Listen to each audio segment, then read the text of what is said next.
Welcome to Nugget 111 with Steve Groman. Let's get back on global warming, climate change. Let's read a little bit of an article from Science News in June of 2017. It says, when it's hot, trees boost air pollution. People talk about how the trees help improve air pollution and such, and that all these cities, major cities especially, they're doing these community, regenification projects and making hiking trails and walking trails and biking trails and planting nice trees and everything, which is nice to have trails and such, but their logic and their reasoning behind it is just not backed by the science. This article says planting trees is often touted as a strategy to make cities greener, cleaner, and healthier. But during heat waves, trees actually boost air pollution levels. Well, I do want to add that this isn't really new. No. There's a man named Frederick Law Olmsted who was America's premier landscape architect. He lived during the 19th century, and he is the major reason there are some beautiful parks in this country. Now the reason isn't just beautification. They have a different political slant on it. Then we've got some scientists that are taking the opposite stance. Right. They just don't do what they say. And I've been talking about this for years. I show some old article, 2002 or 2001 or 1999. People sometimes think it's not the same today. But it's not true. Current articles are saying the same thing. Just keeping this in the public light for a political slant. When temperatures rise, as much as 60% of ground level ozone is created with the help of chemicals emitted by urban trees and shrubbery. New simulations suggest. Oh boy, there's their word. There's the problem, because almost everything these days is all computer simulation. The computer can only spit out the end result of the preconceived idea the person goes into the project with and the data they feed it. It's often skewed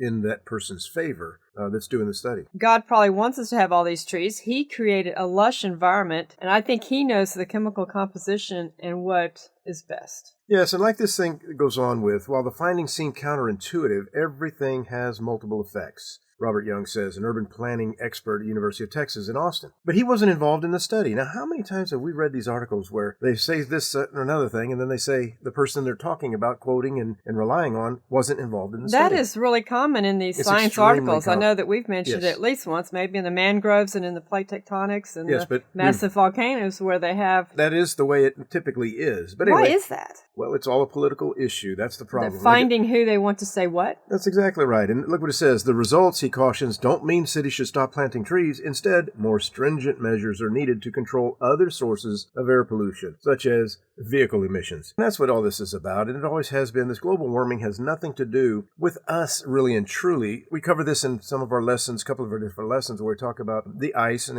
melting and the flood and the mechanism of the flood and the mechanism that brought in the ice. And ice wasn't supposed to be there. It came in at the time of the flood, and it's been melting back ever since. And it's not going to stop till it's gone, and as it melts back, temperature's warm. But it's only like 1 degree over the last 100+ years. I want to point out that the reason that we're talking about this isn't necessary to point out that they have the parks and these people are complaining about the trees in the park and the emissions. It's the big picture. It's the political nature of this and how they are using science to shape our ideas and how we vote. And fear. Science and fear. Right. And that's why we're talking about it. We need to wake up and critically think about what we're being told and don't just go, oh no. Exactly. We need to realize what's the point of them wanting us to have an emotional response to this. A little bit more of this article and then we'll close this out. Is the team looked at 2 summers, 2006, when there was a heat wave, and 2014, when temperatures were more typical. Well, just there, it shows that everything balances out. Just because we have one year that's a little bit hotter, well, they probably had a cooler one in between there, but they chose those two on purpose. At normal daily maximum summer temperatures, roughly 25 degrees Celsius on average, plants' chemical emissions contributed to about 6 to 20% of ozone formation in the simulations. They can make it say whatever they want, as you previously mentioned. It goes on, at the height of the 2006 heat wave, when temperatures soared to over 30 degrees, plant emissions spiked, boosting their share of ozone formation up to 60%. But notice this statement, I like it. Turkina says she wasn't surprised to see the seemingly contrary relationship between plants and pollutions. Its magnitude was, however, quite amazing. They see contradictory items and results of things all the time. The worldview is what we're really looking at in just about anything to do with science these days, because science you have to be observed, test, and demonstrate and reproduce and such. All too often these days ways the computer simulations, their beliefs, their